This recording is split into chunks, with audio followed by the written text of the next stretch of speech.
Visite au département du Thème ce samedi 28 février 2026. Le cercle de réflexion pour le développement du Thème et le groupement d'intérêt avicole ont discuté des stratégies de développement de la région, notamment dans le secteur avicole. Aujourd'hui, il était question de visiter des sites dont nous avons fait Moyokier, nous avons visité un site au niveau de Bikondo, nous avons fini avec le site de Zomo qui va abriter l'incubateur du département du Thème. Donc cet incubateur aura pour vocation la formation, la pratique. Donc on aura deux volets, un volet formation théorique et un volet formation pratique. Donc nous avons eu l'occasion de visiter la salle que nous avons dénommée le temple de l'entrepreneuriat du département du Thème. Le département du Thème riche d'un potentiel économique qui reste malheureusement sous-exploité. Le Thème aujourd'hui a cette particularité, comme on l'appelle, la ville des trois frontières.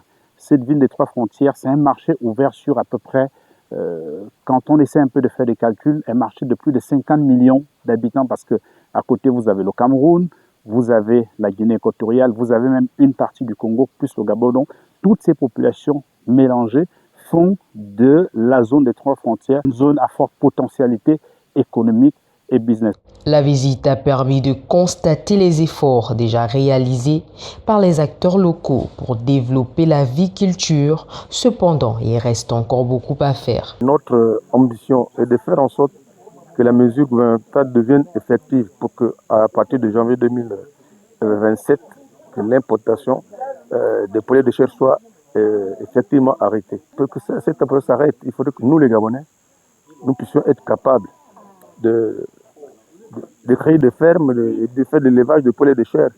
C'est vrai que c'est difficile et c'est quelque chose de pédagogique.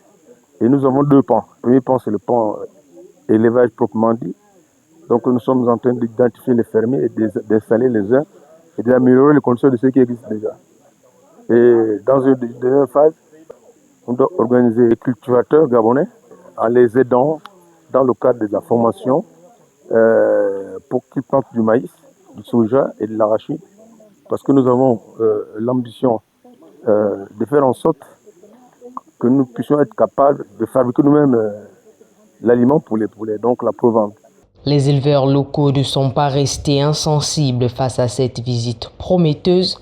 Ils n'ont pas manqué d'exprimer leur satisfaction et leur doléance. Je me réjouis, je jubile de savoir qu'enfin les bonnes mesures sont prises et qu'on s'intéresse aux paysans, aux jeunes Gabonais qui sont en manque d'emploi, parce que c'est une source importante d'emploi.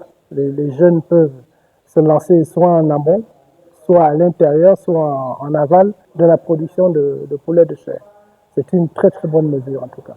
Le cercle de réflexion et groupement d'intérêt avicole sont déterminés à soutenir les initiatives locales pour promouvoir le développement durable de la localité.